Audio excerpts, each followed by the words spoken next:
Bismillahirrahmanirrahim. Assalamualaikum warahmatullahi wabarakatuh. Waalaikumsalam warahmatullahi wabarakatuh. Nahmaduhu ta'ala wa nashkuruh wa na'udzubillahi min syururi anfusina wa min sayyiati a'malina may yahdihillahu fahuwal muhtad wa may yudlil falan tajida lahu waliyan mursyida.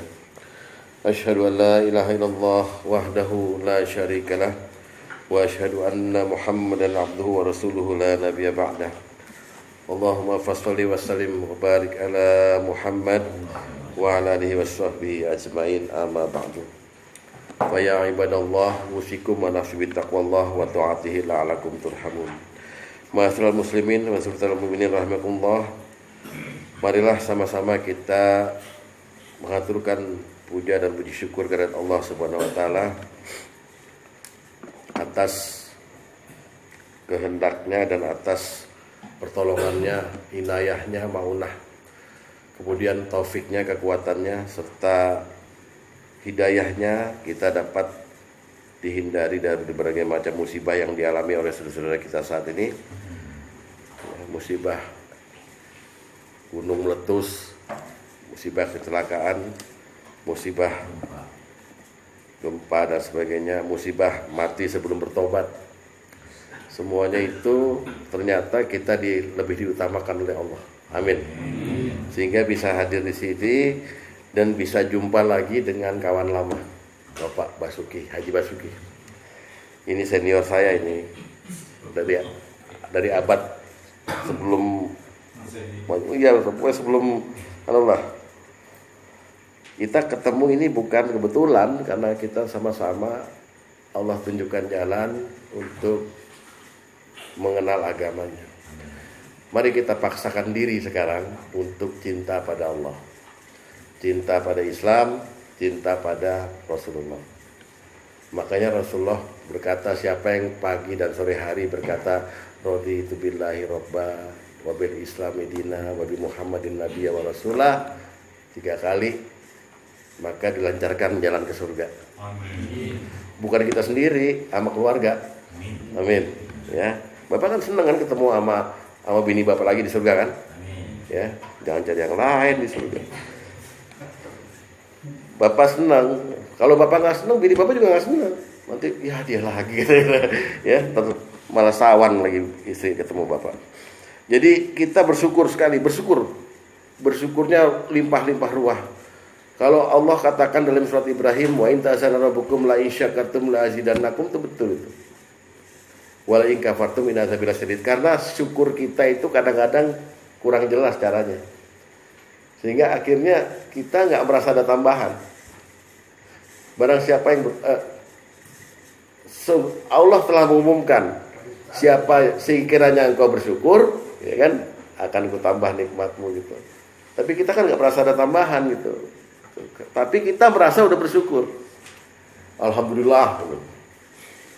Saya contohkan minggu lalu, saya contohkan juga minggu-minggu yang lalu, bahwa syukur kita itu kurang komplit, Pak. Terus terang aja kurang komplit. Saya itu pulang kantor, itu bersyukurnya akhirnya harus kita detailkan gitu loh, supaya jelas. Sampai rumah kita ucap salam pada penghuni rumah, Assalamualaikum. Salam. Alhamdulillah udah sampai rumah. Itu doang kan syukurnya. Padahal alhamdulillah tadi nggak nabrak orang. Alhamdulillah lagi nyetir nggak stroke. Alhamdulillah duit di dompet utuh walaupun dikit, nggak kecopetan. Alhamdulillah. Dan jangan dibilang kebetulan. Itu syukur yang komplit. Sekali-kali Bapak tolong deh kalau bangun pagi atau bangun tahajud itu bilang sama Allah, terima kasih ya Allah, plafon di depan rumah saya, atas rumah saya ini nggak nimpa saya gitu. Yang jagain siapa itu? Allah sendiri bilang, langit saya tegakkan tanpa tiang dan saya menjaganya supaya jangan jatuh. Berarti plafon juga dijaga oleh Allah. Bisa nggak Bapak kurban plafon? Mungkin nggak? Nah, suatu hal yang mungkinat jatuh pada makhluk. Mungkin. Dan pasti itu pasti atas kehendak Allah gitu. Tapi kan enggak kerubuhan plafon kan? Ya. Kalau duit cekak kan belum kerubuhan plafon, nggak apa-apa duit cekak. Yang penting nggak kerubuhan plafon. Bersyukur nggak? Alhamdulillah, gitu dong. Jadi syukur kita komplit akhirnya. Akhirnya kita bilang nggak ada lagi Tuhan selain Dia. La ilaha illallah, la haula wala quwata illa billah. Kemudian selawat dan salam senantiasa hendaknya kita sampaikan, kita aturkan sesuai dengan perintah Allah kepada junjungan kita, makhluk yang manusia biasa tapi la kal bashar, dialah Nabi besar Muhammad SAW, pada sahabatnya, kepada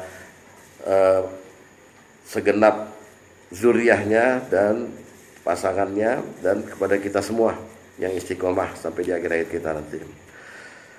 Tanpa berpanjang kalam, kita lanjutkan lagi pelajaran masih di dalam bab zuriyah sebetulnya, tapi sekarang kita pelajaran ini untuk kita dan kita contohkan untuk anak kita, yaitu mengenai salam.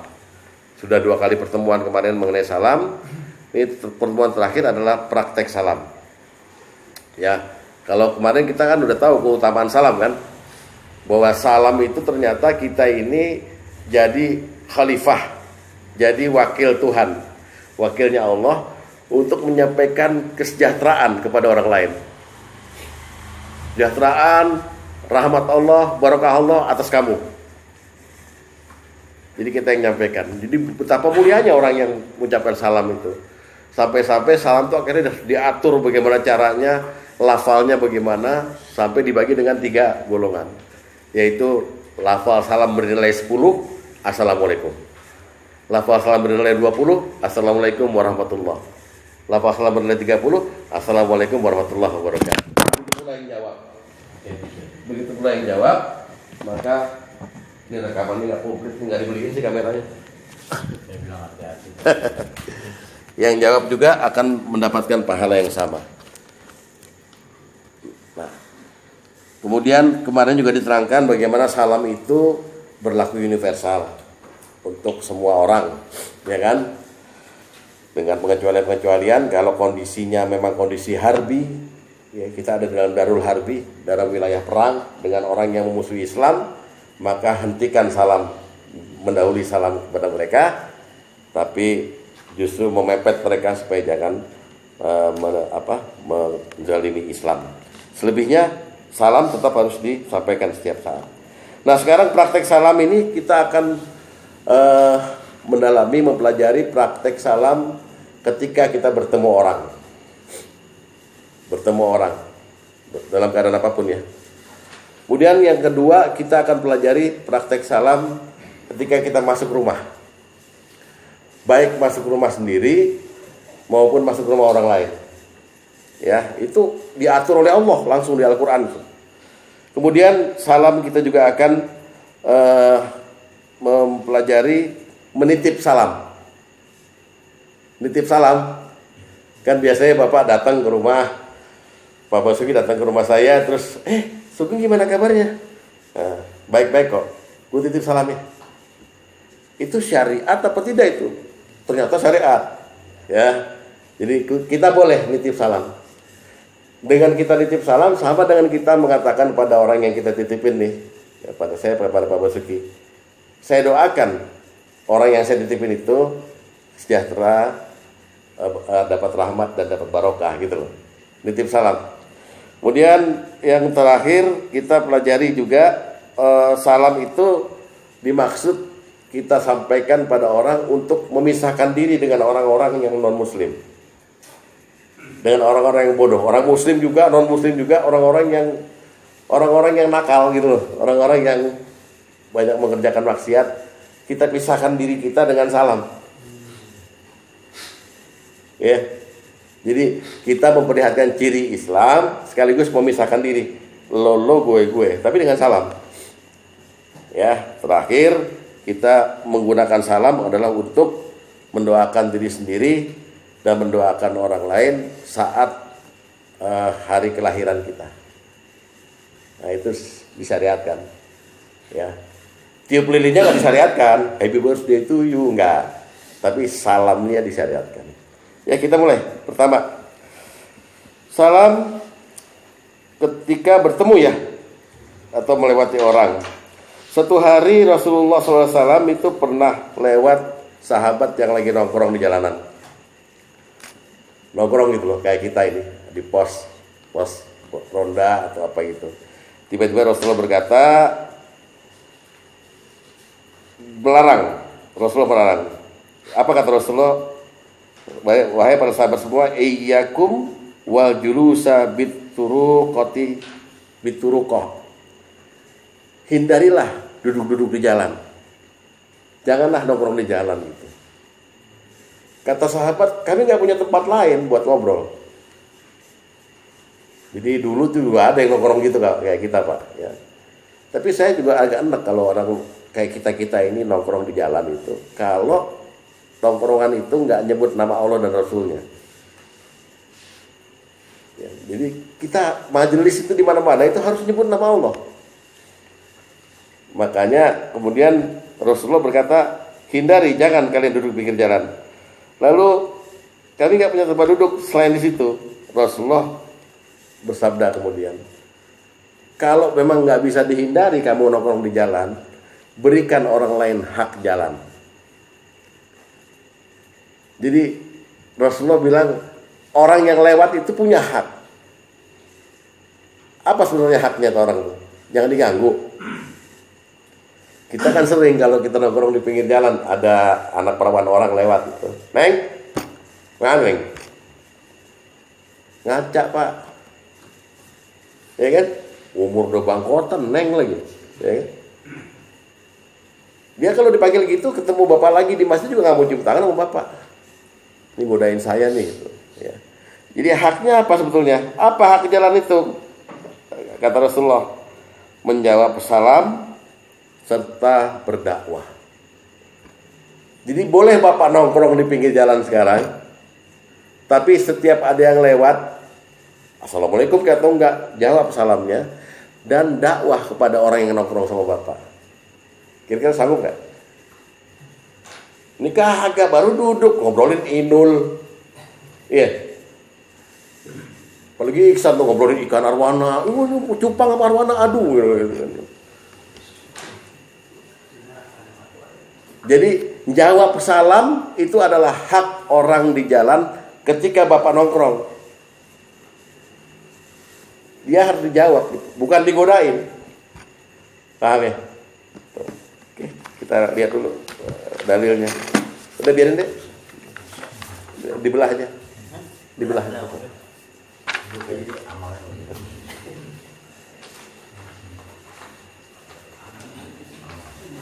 Satu.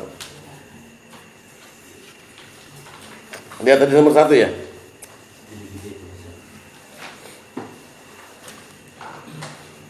Ya ini jadi bab pertama mengenai salam ketika berjumpa dengan orang ya.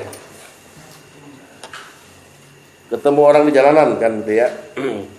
Dari Abu Sa'id Al-Khudri radhiyallahu anhu, dia berkata Rasulullah SAW bersabda, janganlah kalian duduk-duduk di pinggir jalan. Lalu mereka berkata, wahai Rasulullah, kami tidak punya tempat duduk-duduk untuk ngobrol selain di jalan, pinggir jalan. Beliau bersabda, bila tidak bisa kalian hindari selain harus duduk-duduk di situ, maka berilah jalan tersebut haknya. Mereka bertanya, apa hak jalan itu wahai Rasulullah? Beliau bersabda, 1, menahan pandangan. Mata jangan jelalatan Pak di pinggir jalan. 2, mencegah gangguan. Belain orang yang dianiaya. Yang 3, waraddus salam, menjawab salam. Yang 4, wal amru bil ma'rufi wa nahyu anil munkar, dan mengajak pada kebaikan dan mencegah kemungkaran. Jadi hak jalan itu begitu. Maka bapak jadi orang muslim itu. Keberadaan seseorang di pinggir jalan itu adalah menjadi menjadi sorotan mata orang gitu loh. Tapi kalau bapak melaksanakan yang 4 ini, maka nggak serem jadinya orang lihatnya. Pasti lewatnya enak gitu. Oh, ada Pak Rasman sama Pak Asep di situ. Berarti dia lagi ngomongin agama nih. Kita jalan. Maka kalau kita nih perempuan cantik, yang berdua tuh nggak bakal ngelihat kita waktu kita bilang Assalamualaikum Pak Rasman. Waalaikumsalam. Dengan siapa ya? Kan gitu ya. Namanya menahan Pandhawa. Jangan Assalamualaikum. Mau kemana Neng? Udah lihat dari atasnya, pahanya, dengkulnya, mana sih Neng? Kemana? Mau dianterin Gojek. Paham nggak ini? Indah nggak Islam ini? Nah, kedua, mencegah gangguan. Jangan diganggu. Justru kalau dia minta pertolongan, kita bantu. Nabi itu copet, maling, itu dibantu sama Nabi dalam rangka mencegah supaya jangan ada pembunuhan. Lari orang, Nabi depan rumah. Hai Nabi, lindungi aku.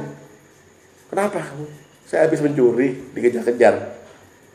Masuk rumah. Jadi copet itu disuruh masuk rumah. Urusan belakangan lah, ya kan? Lewat orang. Nabi bukan berbohong, ditanya Nabi. Tadi ada lihat orang lari gak itu? Copet gitu. Lalu Nabi mundur satu langkah, dia tidak lewat sini tadi. Udah orang pergi. Jawabannya cerdas gak? Dia tidak lewat sini. Ya tadi lewat sono, tapi kan gak lewat sini. Orangnya di dalam, Pak. Nah, itu hak jalan dikasih Nabi. Jadi gak terjadi pertempuran. Yang ketiga, jawab salam. Yang keempat, wah, ngomongin bola Pak. Waduh, Arsenal, waduh, golnya ini dia nih. Ya, jadi dakwah di mana-mana dakwah. Lalu secara umum cara salam di jalanan tuh gimana itu? Lihat hadis nomor 2. Dari Ali radhiyallahu anhu, dia berkata bahwa Rasulullah SAW bersabda, jika ada sekelompok orang berjalan melewati seseorang, jadi ada orang lebih dari 1, 2, 3, 4 lewatin satu orang, maka orang yang jalan itu ya cukup satu orang saja yang ngucapin salam. Pak Asep di pinggir jalan, saya berlima, jangan lima-limanya Assalamualaikum Pak Asep gitu, jangan, cukup satu aja. Oke? Terus, dan jika ada satu orang berjalan ngelewatin kelompok, nah yang nongkrong banyak, satu orang jalan, cukup satu orang saja dari kelompok itu yang membalas salam. Paham ya? Kalau kita ke gang di Tanah Abang tuh loh, gang lontar, gang apa ya gitu ya, kita kan nggak salam, bang maaf bang ya, bang misi bang ya, sendirian lewat. Nah sekarang kalau Islam tuh kita sendirian lewat kelompok orang, Assalamualaikum, karena kita yang salam. Yang ini jangan jawab semua. Ya, kalau kita yang banyak, yang salam satu aja. Oke, paham gak nih? Nah, udah, mantap. Jadi ketika kita masuk ini juga salam itu apa aja? Satu aja. Karena itulah dalam fikih namanya fardu kifayah. Tapi boleh jawab semua, nggak dilarang, nggak haram, nggak masuk neraka gitu. Ya, cuman jangan nggak jawab semua. Wah, itu baru berdosa semua. Gitu ya.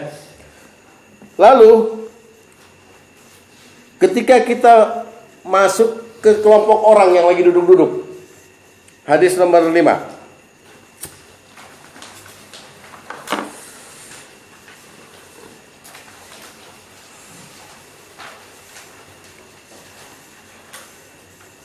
Ini yang perlu ditanya. Ketika salah seorang dari kamu telah sampai ke majelis, hendaklah dia memberi salam. Oke? Dan ketika dia hendak berdiri, hendaklah dia juga memberi salam. Jadi kesimpulannya, salam itu sebagai pembuka dan penutup. Orang dari pintu itu, Assalamualaikum warahmatullahi wabarakatuh. Dijawab kan? Waalaikumsalam. Ketika dia pamit, waktu mau berdiri, Assalamualaikum. Oke? Assalamualaikum. Jadi waktu dia dari duduknya mau pulang, mau berdiri, Assalamualaikum semua. Ya, itu cara yang pernah disampaikan oleh Rasulullah. Terus salam kepada orang yang sholat. Oke? Salam kepada orang yang sholat. Dulu zaman Rasulullah begitu. Walaupun Rasulullah lagi sholat, tetap orang yang perlu sama beliau salamin, Assalamualaikum ya Rasulullah. Ya, gimana cara balasnya? Pakai isyarat. Lihat, hadis nomor 9.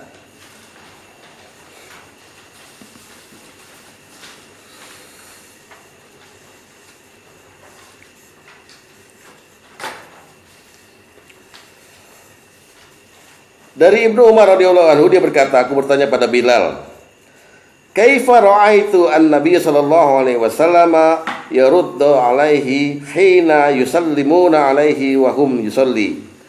Bagaimana engkau melihat Rasulullah SAW menjawab salam dari orang-orang ketika beliau sedang sholat? Bilal menjawab, begini. Dia membuka telapak tangannya. Jadi Nabi lagi sholat, Assalamualaikum Nabi. Masih juga menjawab. Oke? Jangan salah paham ya, satu aja. Jangan Assalamualaikum. Ya. gila. Biasa ya, satu aja, satu santai. Ya. Jangan juga ngadep ke orangnya. Orangnya mungkin di belakang kan? Enggak ke depan gitu. Tetap buka begini. Oke? Dipraktekin ntar. Anak bapak suruh salam atau bapak sholat gitu. Apa? Iya pasti itu kunjung malam-malam baru mata. Maka kemudian juga lihat tadi nomor 8. Kalau tadi kesaksian Ibnu Umar, sekarang kesaksian Jabir ya. Dari Jabir dia berkata, Nabi Allah Shallallahu Alaihi Wasallam pernah mengutus aku pada Bani Mustalik. Kebetulan aku tiba sewaktu beliau sedang sholat di atas kendaraannya. Aku pun berbicara kepadanya, maka beliau memberi isyarat dengan tangannya. Ya, jadi Nabi lagi sholat di atas unta. Si orang ini ngomong nih, ya, si Jabir ngomong. Aku pun berbicara kepadanya, maka beliau memberi isyarat dengan tangannya seperti ini. Aku berbicara lagi dan beliau memberi isyarat pula dengan tangannya. Sedangkan bacaan sholat, aku dengar langsung sambil beliau menganggukkan kepala. Setelah beliau bertanya, bagaimana dengan tugas yang telah aku berikan padamu untuk diselesaikan? Lalu beliau berkata, fa innahu lam yamna'ni an ukallimaka illa anni kuntu usolli. Sebenarnya tidak ada halangan buatku untuk membalas ucapanmu hanya waktu aku sedang sholat. Jadi selain menjawab salam, sholat juga bisa lagi sholat menjawab omongan orang. Asal jangan dijawab dengan ucapan. Nabi ini kan diomong itu sama si Jabir kan, lagi sholat di atas unta. Si Jabir lapor, tadi saya udah ngerjain tugas gini-gini. Nabi ngangguk-ngangguk, sambil baca Bismillahirrahmanirrahim. Ngomong lagi, Nabi geleng-geleng, ngangguk-ngangguk gitu. Setelah selesai baru Nabi bilang, tadi gue bisa aja balas ucapan lo, tapi gue lagi sholat, lo tahu diri dong, gitu mestinya ngomongnya. Nah, sholat bisa begitu Pak. Ya, tapi jangan bapak praktekin kata yang ini, ya. Tapi aliran baru nih yang ngajarin si Wahyu nih, aliran baru nih sesat nih. Saking salam dan ucapan orang itu ya sebenarnya penting juga, gitu ya. Makanya Nabi kan sering meringankan sholat gara-gara itu. Ada bayi nangis, ada apa gitu. Karena Nabi mendengar, tapi tidak mendengarkan gitu loh. Ya, tuh. Lanjut, itu tadi salam yang digunakan untuk ketemu dengan orang. Sekarang salam untuk masuk rumah. Masuk rumah dibagi dua, masuk rumah sendiri atau bertamu kepada orang lain. Lihat baik-baik ya, ini pelajaran etika dalam Islam ya. Sekarang masuk rumah sendiri. Buka surat An-Nur ayat 61.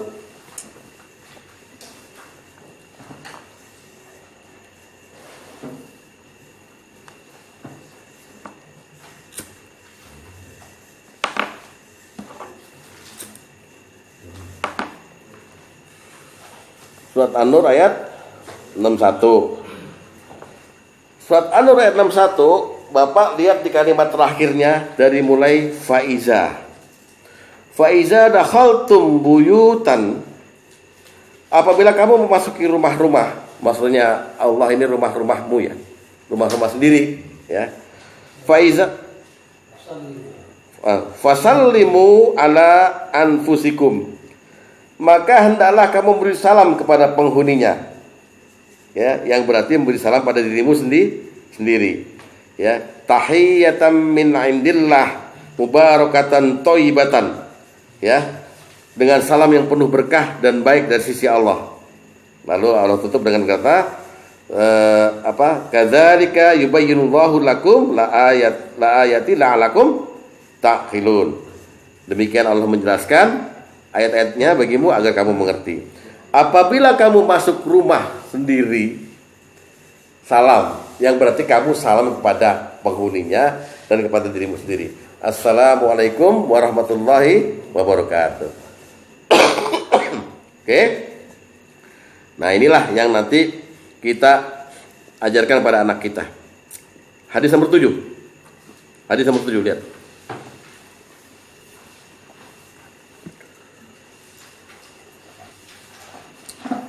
Dari Anas bin Malik, dia berkata, Rasulullah SAW bersabda padaku, pada Anas. Apa sabda Rasulullah SAW? Ya bunayya, iza dakhalta ala ahlik fasallim. Wahai anakku, jika engkau hendak masuk ke rumah keluargamu, maka ucapkanlah salam. Yakun barakatan alaika wa ala ahli baitik. Maka salam itu akan menjadi berkah bagimu dan keluargamu. Jadi paham perintah Allah yang dalam An-Nur 61 itu artinya bahwa kita memberi keberkahan, keselamatan, kesejahteraan kepada kita dan keluarga dengan salam. Bayangkan tuh. Ya. Kan enggak rugi kan? Assalamualaikum warahmatullahi wabarakatuh. Ya. Enggak rugi ya. Itu rumah sendiri. Sekarang ke rumah orang lain. An-Nur ayat 27 dan 28. An-Nur ayat 27 dan 28.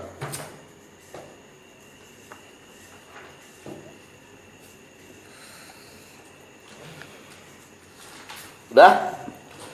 A'udzu billahi minasyaitonir rajim. Bismillahirrahmanirrahim. Ya ayyuhalladzina amanu la tadkhulu buyutan ghaira buyutikum hatta tasta'nisu wa tusallimu ala ahliha. Wahai orang-orang beriman, janganlah kamu masuk rumah-rumah yang bukan rumahmu sebelum minta izin dan memberi salam kepada penghuninya. Dzalikum khairul lakum la'allakum tadzakkarun. Yang demikian itu lebih baik bagimu agar kamu selalu ingat. Jadi ini perintah langsung dari Allah. Masuk ke rumah orang lain, jangan sekali-kali masuk langkahin itu namanya pintu itu sebelum dapat izin dan sebelum kamu ucapin salam. Bayangkan tuh. Ya. Ini orang Betawi ini karena kekeluargaan itu kalau siang-siang emak-emaknya suka masuk ke rumah orang lain cuma nyari cabai sama bawang di kulkas.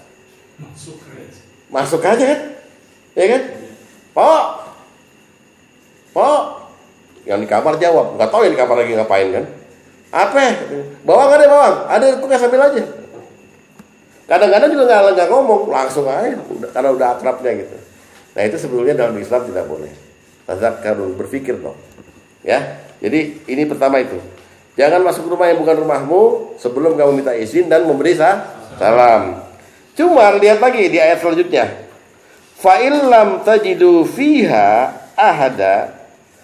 Dan jika kamu nggak nemuin seorang pun di dalamnya, artinya kamu nggak dijawab tuh salamnya, ya, nggak dijawab kan? Assalamualaikum nggak dijawab nih. Fala tadkhuluha, jangan masuk ke dalamnya hatta yu'zana lakum, sebelum dapat izin. Waduh. Terus lihat lagi.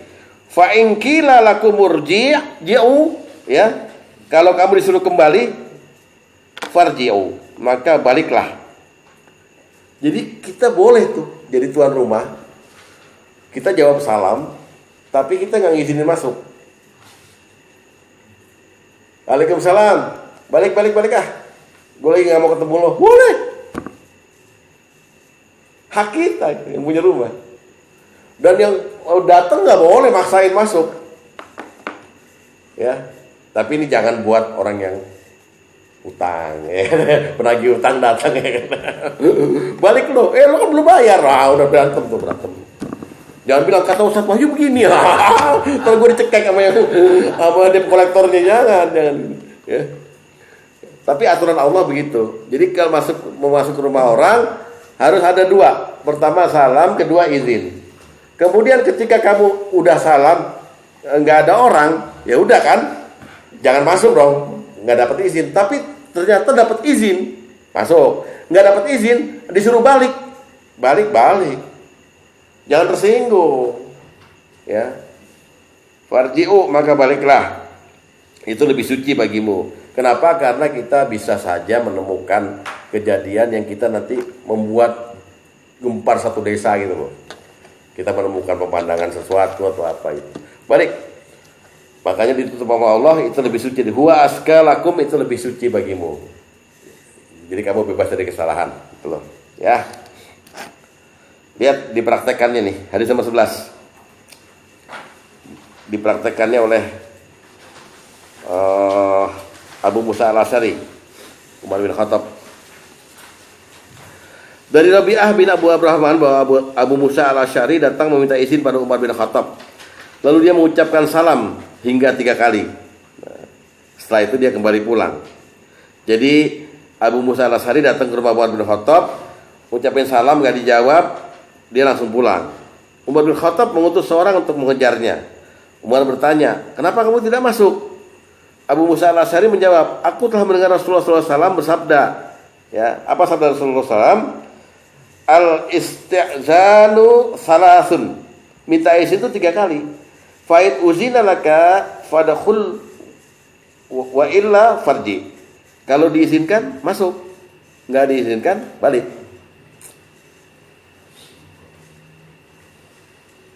Tapi orang kita ini, orang Indonesia itu ramah-ramah, Pak. Apa kabar? Masuk. Nah, itu izin. Kalau orang itu di pintu terus, itu isyarat Bapak gak diizinin masuk. Jangan maksa aja, kecuali Bapak kebelet kencing. Minjem toilet dong, gila lu mau masuk nih gitu. Masuk. Ya. Paham ya? Inilah Islam nih. Orang sampai ngatur-ngatur begini Islam. Ya kan? Udah ya? Tapi kalau saya praktekkan, saya dimaki-maki orang ini. Yang mana? Ini pada minta tanda tangan juga. Bilang balik gue lagi corona gitu. Gak ada yang masuk lagi. Pernah nih, saya ada tamu udah salam 3 Ah. kali gitu. Kita lagi sholat ya, kita kerasin Allahu Akbar. Lagi sholat ya. Ya boleh. Oh, itu di bab sholat udah dibahas sama kita. Udah dibahas. Boleh dikerasin. Jadi, ada orang kan. Iya. Ada. Yang boleh dikerasin hanya takbirnya aja, jangan bacaannya. Iya. Takbir dan sami Allah liman hamidah. Jangan bacaannya. Bismillah. Iya, bacaannya yang panjang-panjang lagi. Alif lam mim.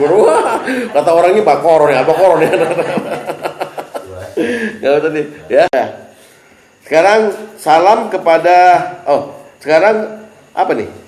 Udah nitip salam. Ya, kita lihat Rasulullah pernah kirim salam. Kira-kira pernah kirim salam enggak? Rasulullah pernah kirim salam. Rasulullah pernah kirim salam pada sahabat yang sedang sakit. Hadis nomor 4. Ya. Dari Anas bin Malik, dia berkata bahwasanya ada seorang pemuda dari suku Aslam datang dan berkata pada Rasulullah SAW, wahai Rasulullah, sebenarnya aku pengen ikut berperang, tapi aku tidak punya bekal dan perlengkapan yang cukup untuk berangkat ke medan perang. Lalu Rasulullah SAW bersabda kepadanya, temuilah si fulan. Sebenarnya dia telah mempersiapkan semua perlengkapan untuk berperang, tapi tiba-tiba dia jatuh sakit. Lalu pemuda dari suku Aslam tersebut menemui si fulan seraya berkata, wahai sahabat, sesungguhnya Rasulullah menyampaikan salam kepadamu. Saya ulangi ya. Wahai sahabat, inna Rasulullah SAW yukri'ukas salam. Gitulah caranya, Pak. Jadi sekarang kalau kita pulang nanti ketemu istri kita, Mah, Pak Luli kirim salam. Nah, paham ya? Jadi nyampein salam dari orang gitu aja. Yang jawab gimana mestinya? Sekarang di tradisi Waalaikumsalam, alaikassalam, alaihassalam, alaihissalam, gak apa-apa. Ya, atau mau salam balik juga gak apa-apa. Ya, yang penting nitip salam. Begitu pula ada orang yang nitip salam untuk Rasulullah. Hadis nomor 12.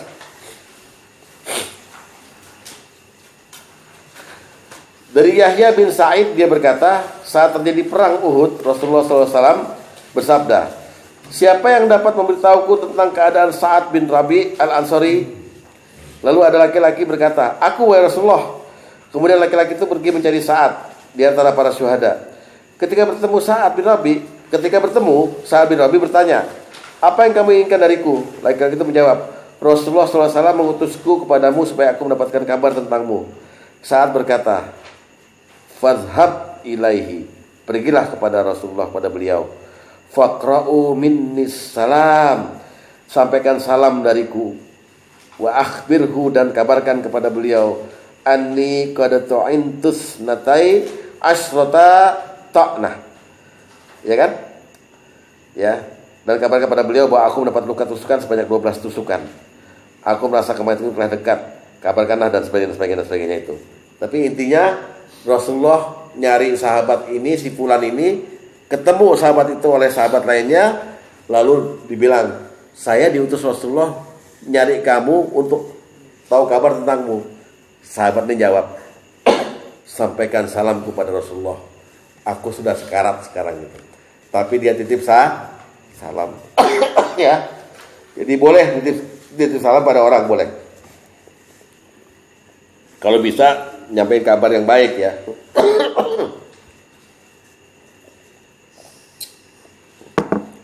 Lanjut. Contoh terakhir, Jibril nitip salam untuk Aisyah. Dijawab oleh Aisyah. Hadis nomor 6. Dari Aisyah dia berkata, Rasulullah SAW bersabda, wahai Aisyah, Jibril mengucapkan salam kepadamu. Aisyah menjawab, waalaikumsalam warahmatullah. Ya, sungguh Rasulullah dapat melihat apa yang tidak dapat aku lihat. Jadi Jibril kirim salam kepada Aisyah. Aisyah jawabnya apa? Waalaikumsalam warahmatullah. Boleh tambahin wabarakatuh, boleh. Sekarang saya bilang sama Pak Agus, Pak Basuki nitip salam buat Pak Agus. Terus waalaikumsalam warahmatullah. Hah?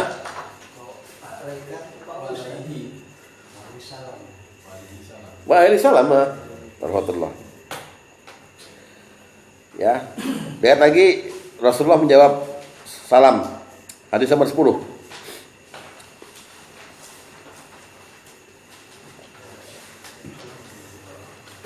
Bang Ahmad tolong bacain, Bang Ahmad. Saya gak masuk. Hadis nomor 10. Hadis 10. Ya. Bismillahirrahmanirrahim. Al-Ghalib bin qala inna la julusun bi babil hasani. Semuanya lihat saja. Dari Ghalib dia berkata, sesungguhnya kamu sedang duduk di depan pintu rumah Hasan. Tiba-tiba seseorang lelaki datang dan berkata, ayahku menceritakan dari kakekku.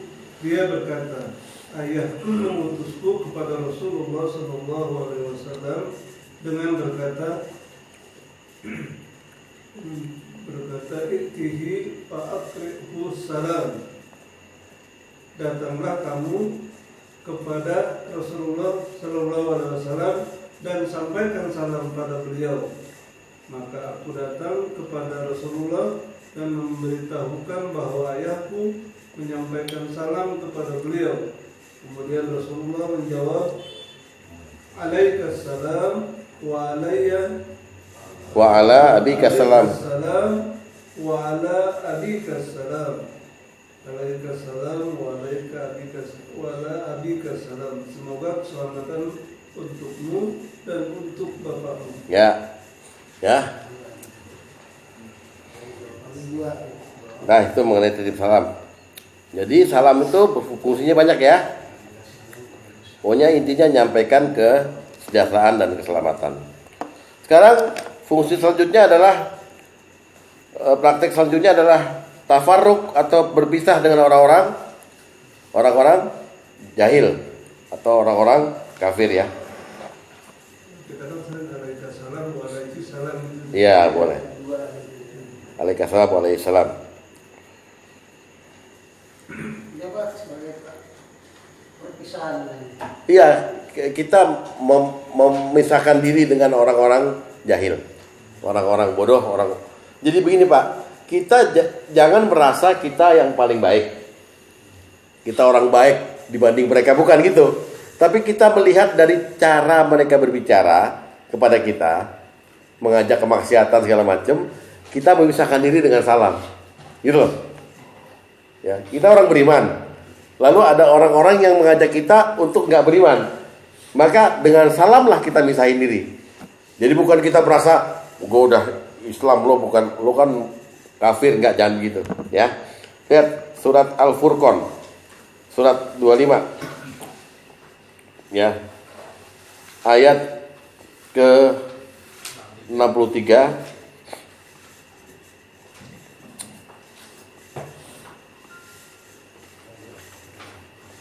Wa ibadur rahmanil ladzina yamshuna 'alal ard, ya, haunan, dan hamba Tuhan, ya, dan hamba Tuhan yang Maha Penyayang itu adalah orang-orang yang berjalan di atas muka bumi dengan rendah hati, hauna. Wa idza khotabahumul jahiluna, dan apabila orang-orang jahil menyapa mereka, qalu salama, mereka mengucapkan kata-kata salam yang mengandung keselamatan. Ini harus diterangkan begini. Kalau orang jahil mengucapkan kata-kata menyapa mereka, selalu kata-katanya pasti buruk. Dede lewat, dia kenal, tapi orang-orang ini nggak sealim Dede gitu. Orang ini terus berkata begini, alah, mending masuk surga loh. Nah, itu namanya perkataan orang jahil. Maka jawablah dengan salam. Assalamualaikum. Jangan emosi. Pasti kita akan menemui kalimat-kalimat yang gak enak dari apa yang kita bawa misi ini kepada Allah nih ya. Kita ini mau ke masjid kemana gitu. Kalimat gak enak dari orang-orang pasti ada. Kalau sampai ke telinga kita langsung, maka kita jawab dengan, jangan dibalas dengan yang negatif, tapi dengan yang positif. Ya, lihat surat Al-Qasas, surat 28 ya, ayat 55. Surat berapa, Pak? Surat 28, Pak. Ayat 55.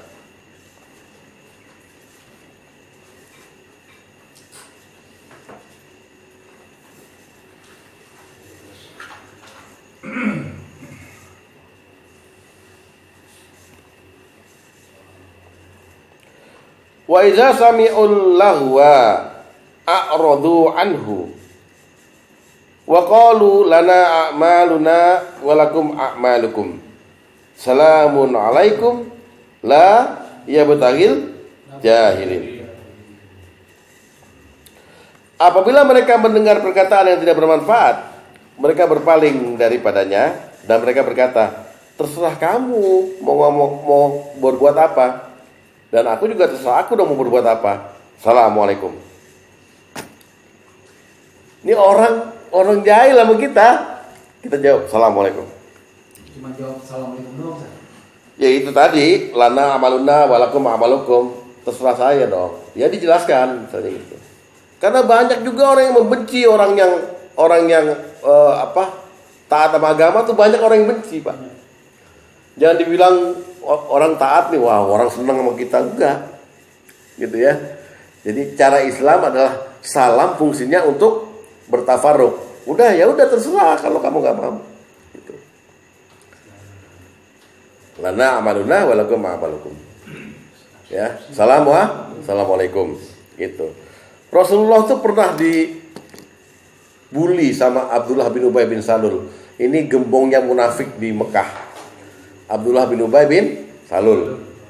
Rasulullah datang, ya. Abdullah lagi kumpul sama teman-teman nih. Sebetulnya teman-temannya banyak yang Islam juga. Maka Rasulullah salam. Assalamualaikum. Om Abdullah dibully. Ini orang nggak bener, jangan didengerin nih. Diusir malah gitu. Tetap Rasulullah, Assalamualaikum. Ya, hadis nomor 3, lihat.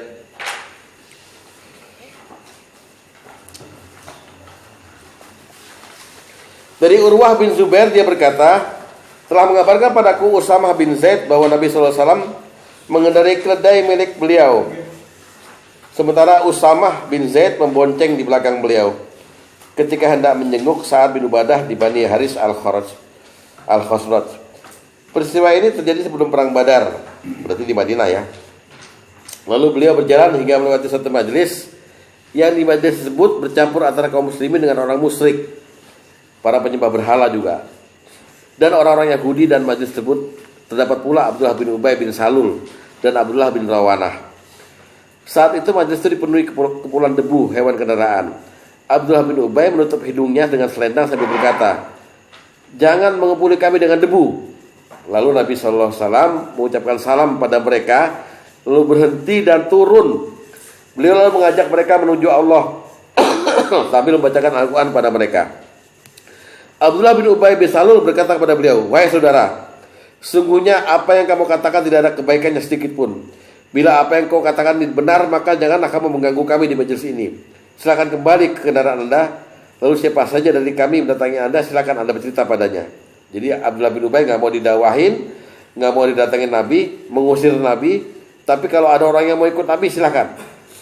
Abdullah bin Rawanah berkata, "Wahai Rasulullah, bergabunglah dengan kami di majelis ini, karena kami menyukai hal itu." Maka kaum muslimin, orang musyrik dan orang Yahudi pun saling mencaci hingga mereka hendak saling menyerang. Nabi SAW terus menenangkan mereka hingga mereka semuanya diam. Kemudian beliau naik kendaraan hingga masuk ke kediaman Sa'ad bin Ubadah. Jadi kedatangan Nabi itu disambut oleh dua kubu yang berbeda.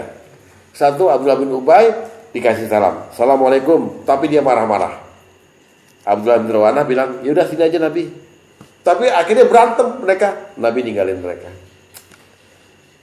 Jadi Anda bapak-bapak orang alim ini tidak patut untuk bergaul dengan berbagai kalangan. Karena Al-Quran sendiri berkata, "Ya ayyuhallazina amanu ittaqullaha wa kunu ma'as-shadiqin." Hai orang yang beriman, bertakwalah pada Allah, dan hendaknya kamu hanya bergaul dengan orang-orang yang benar. Karena pergaulan nanti ini akan sampai di akhirat, Pak. Ketika di yaumil hisab, nanti Bapak digabung sama teman-teman Bapak tempat nongkrong dulu. Kalau nongkrongnya di majelis taklim, gabungnya sama nongkrong majelis taklim. Kalau nongkrongnya di kafe, ya gabungnya sama teman-teman di kafe. Ya, jadi makanya pergaulan dibatasi dalam Islam, termasuk di sini. Ya, oke. Sekarang kita lihat terakhir apa tadi? Salam fungsinya apa? Prakteknya? Ya, hari kelahiran. Ya, kita lihat sendiri ya. Al-Quran itu kan mencontohkan ada dua nabi yang disampaikan selamat atas kelahirannya, yaitu Nabi Isa dan Nabi Yahya. Jadi para ulama sebenarnya nggak ada yang berbeda, nggak ada yang firqah di sini, nggak ada yang berbeda pendapat bahwa memberi salam, ya, selamat kan memberi salam kepada orang yang ulang tahun atau hari kelahiran boleh, gitu. Yang satu Nabi Isa sendiri yang berkata apa? Selamat atas hari kelahiranku. Kalau Yahya itu Allah yang memberi selamat, tapi Allah nggak ngomong langsung pada Yahya, ngomong kepada Rasulullah Muhammad, ngomongin Yahya gitu loh. Jadi ngomongin domir pihak ketiga, selamat atas dia di hari kelahirannya gitu. Jadi ini yang membolehkan kita mengucapkan selamat ulang tahun kepada orang. Artinya kita mendoakan dia selamat, barokah dan rahmat Allah atas hari kelahirannya. Bukan kita niru-niru, enggak. Jadi ulang tahun itu ada. Adapun pelaksanaannya barangkali bisa kita nggak boleh tasyabuh pada orang-orang Nasrani, tiup lilin atau apa gitu. Tapi makan-makan bersyukur boleh, nggak ada masalah gitu ya. Nah, jadi selamat ulang tahun itu boleh. Ya. Contohnya ada di mana nih Pak Luli nih ayat Maryam 33. surat Maryam ayat 33. Surat Maryam, surat 19, ayat ke-33.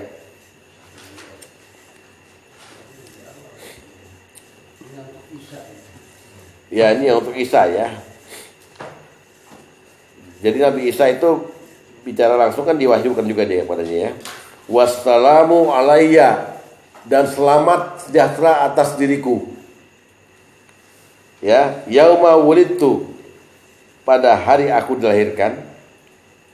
Wa yauma amut, pada hari aku meninggal. Wa yauma awasu hayya, dan pada hari aku dibangkitkan hidup kembali. Ya, ini Al-Qur'an yang bicara. Jadi Isa sendiri menyelamati dirinya seolah-olah. Padahal bukan, padahal yang bikin selamat adalah Allah.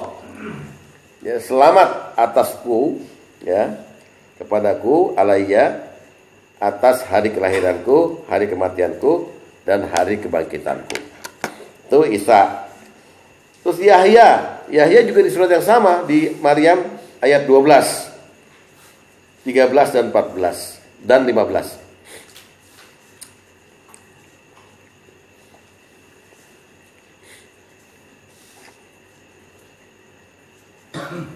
Kalau ini Allah yang bicara langsung. Ya. Wahai Yahya, ya Yahya, khuzil kitaba biquwwatin. Ambillah kitab Taurat itu dengan sungguh-sungguh, dan kami berikan hikmah padanya selagi dia masih kanak-kanak. Dan kami jadikan rasa kasih sayang kepada sesama dari kami dan bersih dari dosa, dan dia pun Yahya orang yang bertakwa dan sangat berbakti pada kedua orang tuanya, dan dia bukan orang yang sombong, bukan orang yang durhaka. Lalu wassalamun alaihi yauma wulid, dan kesejahteraan atau salam, selamat ulang tahun Yahya, kira-kira begitulah. Limpahkan atas Yahya pada hari wafatnya dan pada hari dia bangkitkan. Jadi kita seolah-olah gini loh. Kita itu diperintah oleh Allah untuk mengenang hari lahir kita, untuk syukur. Juga nanti kita mengenang hari mati kita dan hari kita dibangkitkan. Hidup kita lahir ini, ya, nanti dibangkitin itu tergantung hidup kita ini, ya kan? An-nasu yamutuna ala ma'asyu. Nah, jadi kalau Bapak nanti ulang tahun, doa Bapak salamun alayya, selamat atasku. Ntar istri ngucapin, siapa ngucapin boleh. Ya, itu Islam memang. Nabi sendiri juga begitu. Kalau Nabi mengenangnya melalui puasa, bersyukurnya melalui puasa, boleh. Ya, hadis nomor 13. Dari Abu Qatadah Al-Ansari radhiyallahu anhu bahwa Rasulullah SAW pernah ditanya tentang puasa pada hari Senin. Lalu beliau menjawab, fihi wulidtu, pada hari itu aku dilahirkan, dan pada hari itu aku diturunkan wahyu kepadaku. Dalam hadis lain, aku dilahirkan dan diwafatkan. Jadi jangan buru-buru menganggap bahwa ulang tahun itu adalah produk impor dari agama lain. Ulang tahun boleh, caranya mungkin jangan tabsir, jangan boros, ya, bersyukur, kasih makan orang, ya, jangan hura-hura, jangan banyak maksiat, gitu aja. Yang penting ada salam di situ, salamun alayya, selamat ulang tahun Pak Agus, selamat ulang tahun Pak Luli, boleh, nggak ada masalah. Artinya kita mendoakan keselamatan dan kesejahteraan. Sampai sini ada yang mau ditanyakan atau komentar? Silakan. Itu kalau yang di Maryam 33 tadi kan domirnya ku. Itu kalau kita mengucapkan dari mu ya berarti. Iya. Boleh. Salamun alaikum sama aja assalamualaikum jadinya. Nanti mengubah teks. Oh, enggak apa-apa. Ada lagi? Yang berkaitan dengan materi dulu. Nanti kalau yang berkaitan dengan di luar materi nanti setelah ditutup sama Dede. Hari ini kita nggak usah ada hafalan ya. Bang Aman nggak ada komentar? Ya, Pak Basuki. Kalau Ustaz bilang yang di dikasih selamat kelahirannya Nabi Yahya sama Nabi Isa. Karena yang saya baca sejarahnya Nabi Yahya ini adalah Nabi yang dibunuh dengan Raja Zolim. Iya. Begitu juga Nabi Isa dibunuh tapi digantikan dengan orang. Apa itu hubungannya? Nggak ada sih hubungannya dengan situ. Nabi Yahya dibunuh, bapaknya juga dibunuh. Nabi Zakaria dimutilasi kan? Ya, Mau dipotong 3, iya. Nggak ada hubungannya dengan itu. Nggak ada. karena cuma 2 nabi. Iya. Pada intinya begini. Seseorang itu memang harus, kalau dalam agama lain ya, diurapi gitu loh.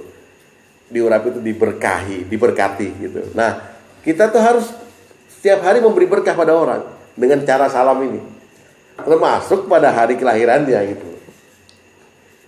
Ya, jadi misalnya hari kelahiran Dede hari ini ya, selamat ulang tahun Dek. Semoga Allah berkahi, Allah rahmati. Boleh, kenapa enggak? Ya Dede tahu diri, habis itu traktir. Jangan cuma janji doang, sate kambing macam berdua. Katanya mau buat sate. Udah berdua tukang bubur. Tukang bubur masih hidup loh. Nah iya ini kita udah tegas. Tapi Pak Ustadz mungkin ada yang belum tahu bapaknya Nabi Yahya siapa. Terus Sugeng tahu nggak Pak Ustadz? Tahu kan? Nabi Zakaria. Iya. Zakaria. Nabi Yahya, bapaknya Zakaria. Bapaknya Zakaria. Ada lagi, Pak Tom? Mau komen? Ya, masalah ulang tahun ini Jelafiah terlalu banyak di kehidupan saya lihatnya. Iya. Antum tadi ngebilang tergantung bagaimana kita memperingatinya. Mau makan boleh. Di mana batasnya? Bahwa ini adalah bertasyabuh sama orang-orang non-muslim.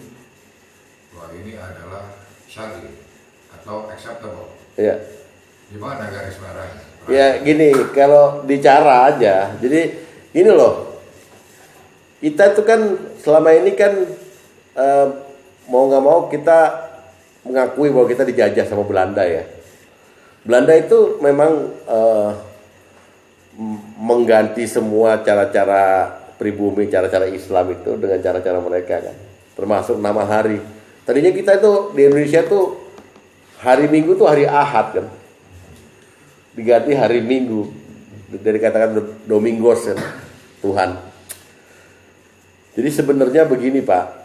Ketika mereka ulang tahun orang sana itu, mereka itu punya kebiasaan meniup lilin. Tapi itu meniup lilinnya aja ditiru nggak apa-apa. Sebelum niup lilin itu mereka punya wish Pak. Ayo, apa yang kamu inginkan? Saya pengen jadi orang kaya, baru tiup. Nah di situ. Jadi cara Pak. Kalau cara itu nggak dilakukan, ulang tahunnya nggak ada masalah. Jadi batasnya di cara aja. Cara. Kue tart masih boleh. Jadi kan itu masuk ke akidah kan. Kan doa dengan meniup lilin kan bukan cara Islam gitu. Jadi bicara aja. Bicara. Tapi kalau ada orang Pak Tom ulang tahun mau undang kita makan, di mana salahnya? Sedangkan Allah mengucapkan selamat ulang tahun kepada Yahya gitu. Ya kan gitu. Nggak ada masalah gitu. Juga tetap memperhatikan hukum-hukum lain, jangan tafsir, jangan boros, ya kan? Ulang tahun Pak Tom di hotel mulia gitu kan. Kita juga minder ke sononya. Ini ngasih kado apaan nih orang tahun di hotel mulia? Kalau boros itu kan relatif ya Pak. Iya. Oke. Tapi secara akidah di mana itu bikam batil merayakan ulang tahun ini? Nggak ada. Nggak ada.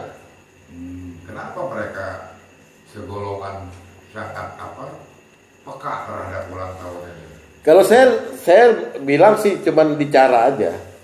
Ya itu makanya saya kembali lagi, cara yang bagaimana adalah yang salah. Cara doa tadi, Yang wishing itu cukup dengan berdoa satu orang, ya kan? Mari kita doakan yang ulang tahun ini. Semoga di sisa umur yang masih ada beliau dapat menjadi lebih taat lagi pada Allah. Amin semuanya. Di mana salahnya kalau begitu? Ya kan? Begitu. Jadi kita jangan buru-buru menilai sesuatu itu tasyabuh. Tasyabuhnya justru di cara. Jadi menirunya tuh di cara. Ya kan?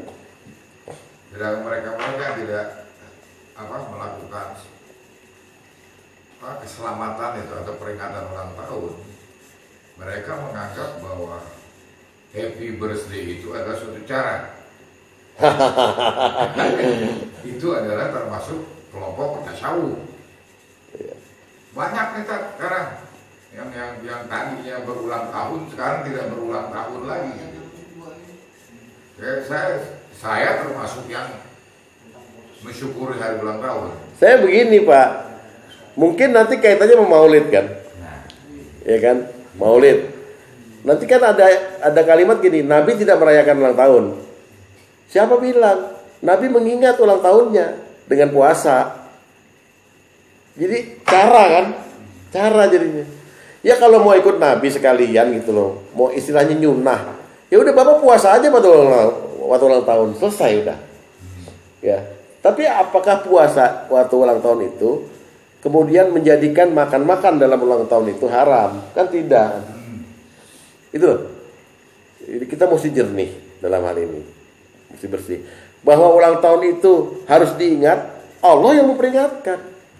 Buat apa Allah mengucapkan salamun? Ya kan? Yang 19-15 tadi. Iya, dan juga yang kepada Yahya, kemudian Isa. Itu kan firman Allah ini. Artinya Allah mau mengajarkan kepada kita bahwa ingatlah hari kelahiranmu. Wah, kalau kita ingat hari kelahiran kita nanti akan jadi orang yang bersyukur Pak tiap tahun. Sekarang saya punya cucu, Bapak punya cucu kan. Kita lihat gerakan cucu kita dari awal. Dari nggak bisa bab sendiri, nggak bisa ngomong, nggak bisa apa, sampai bisa. Sampai jadi orang kayak kita ini. Dengan kita ingat hari lahir kita, dulu kita lemah, sekarang kita bisa jadi kuat, jadi sarjana, punya uang, punya rumah gitu. Kan hikmahnya ke situ mestinya.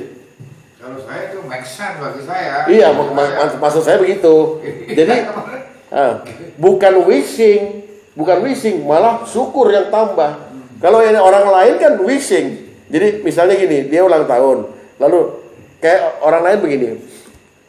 Dia punya anggapan kalau dia mengucapkan sesuatu bersamaan dengan sesuatu dikabulin. Nah itu kan berarti syirik pada Allah. Contoh, kalau ada bintang jatuh tuh loh Pak, itu bintang Lucifer namanya. Di kita bintang Kejora, bintang Zahra itu, bintang utara.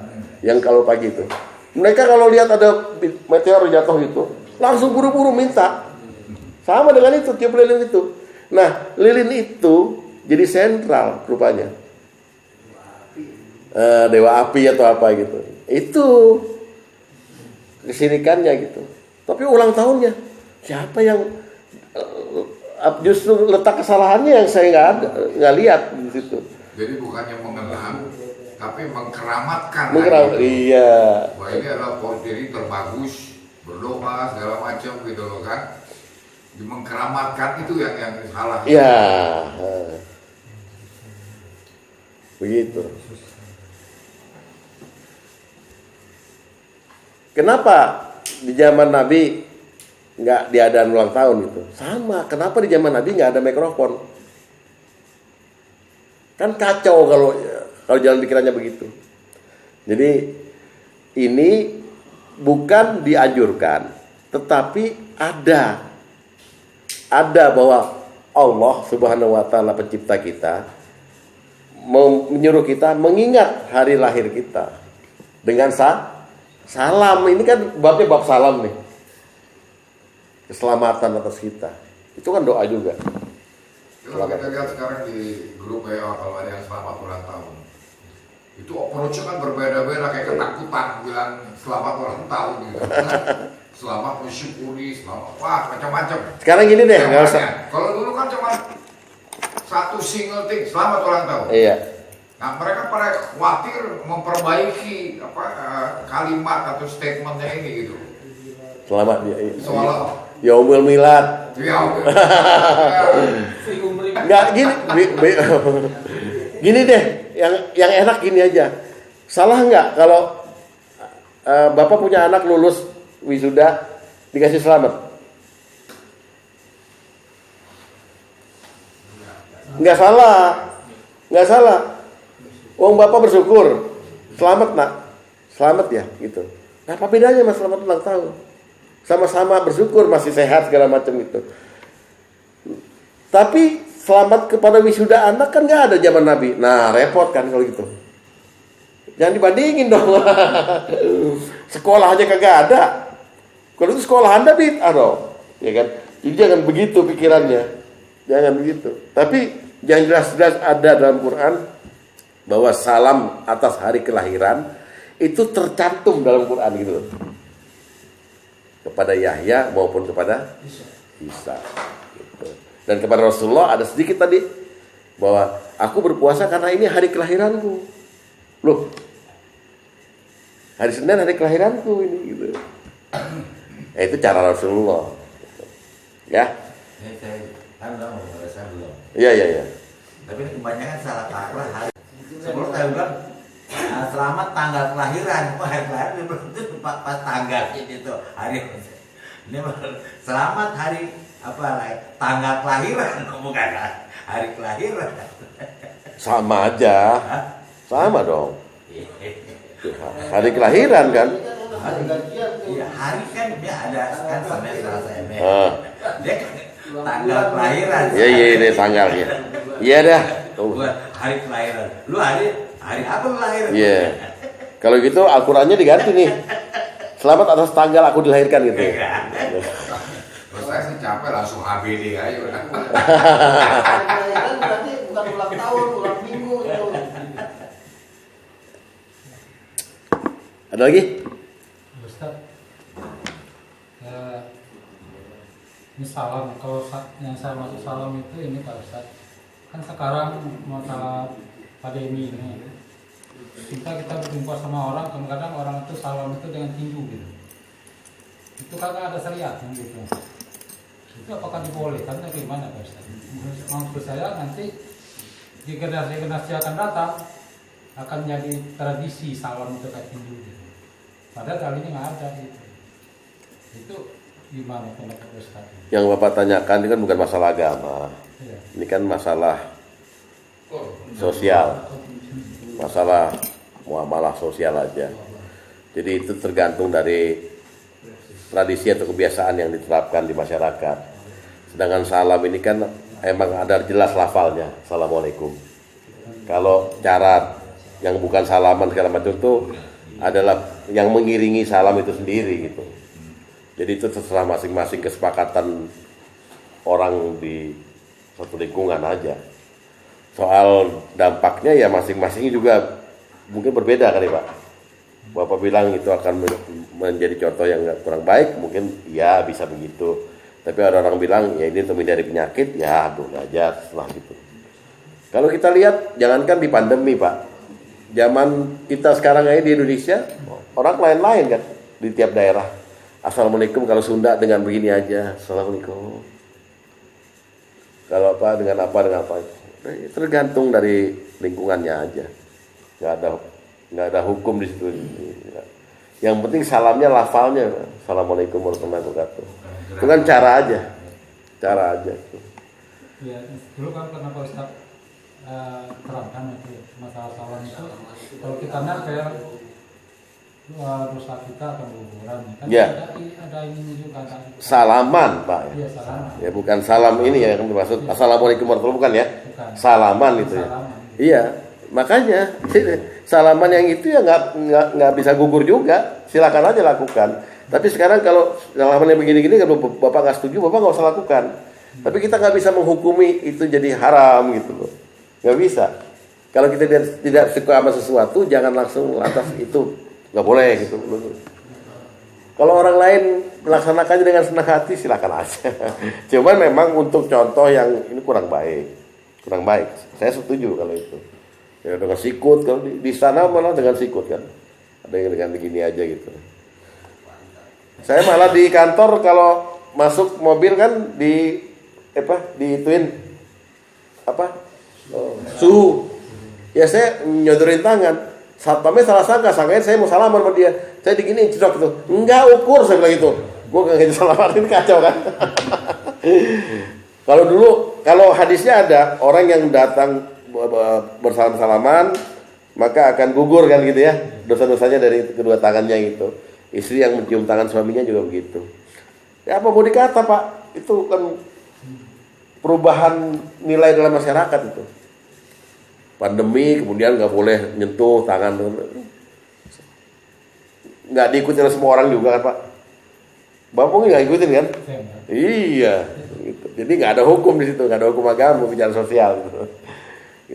Enggak, apa namanya maksud kalau saya ini itu tetap salam, mau dia mau begini mau yang penting ketemu assalamualaikum. Ya. Enggak harus salaman, enggak harus ini kan. Iya. Yang penting kan ucapkan salam. Iya. Enggak perlu adu ini. Apa tangan itu enggak perlu salaman. Dah. Karena masih jam 2, mungkin ada hafalan. Bisa. Ada lagi nggak yang mau tanya? Makin banyak yang tanya, makin hafalannya jadi nggak ada. Ya, sebelum berubah pikiran. Iya. Kalau masuk rumah kosong Pak, Gimana Mas? kita tahu nggak dapat, atau saya ke rumah lah, kosong di rumah, apakah ada ucapan lain? Ke rumah mana? Masuk rumahnya, nggak ada orang gitu. Kayak di sini lah, masuk sini kosong nggak ada orang. Boleh Saya ucapin salam. kan pernah mempraktekkan ya, kita pernah dengar hadisnya. Assalamualaikum ya ibadi sholihin gitu. Apa benar nggak? Oh iya, itu hadisnya bukan rumah kosong di tempat. Jadi begini, ada itu bukan hadis, itu asar ya. Jadi ada sahabat Nabi yang tabiin itu diberitahu oleh Ibnu Abbas. Jadi Ibnu Abbas udah tua sekali itu ya, bahwa kalau kamu lewati daerah gurun, daerah apa gitu, itu banyak makhluk Allah, maka permisi gitu seolah-olah dengan memberi salam. Jadi ada jin, ada malaikat kan, termasuk rumah kosong juga akhirnya gitu. Ya sama mau kencing, tapi jangan bilang pamit, jangan, malah terbengkok kalau punya lo. Boleh assalamualaikum ya ibadai soleh, boleh, nggak apa-apa. Assalamualaikum juga boleh gitu. Cuma jangan terlalu ekstrim juga. Jadi bapak kalau melakukan itu tuh sendiri. Karena kalau di depan orang banyak, nanti seakan bapak lagi memamerkan kemampuan gaib gitu loh. Ya kayak mau ke sawah gitu, orang-orang lihat bapak gitu. Assalamualaikum semua. Saya mau lewat. Assalamualaikum. Wah ini orang sakti nih, pinteran gitu.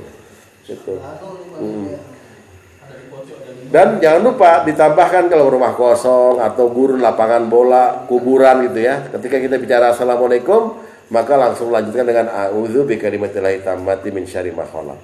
Itu juga dituntut oleh Nabi kan.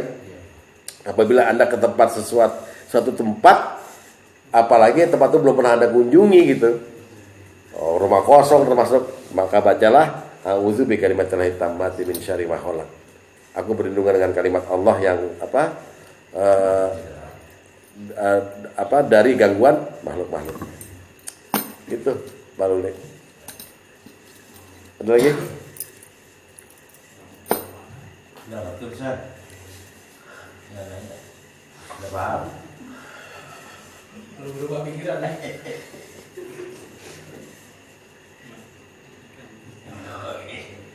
Lu juga pikir harus cari salah.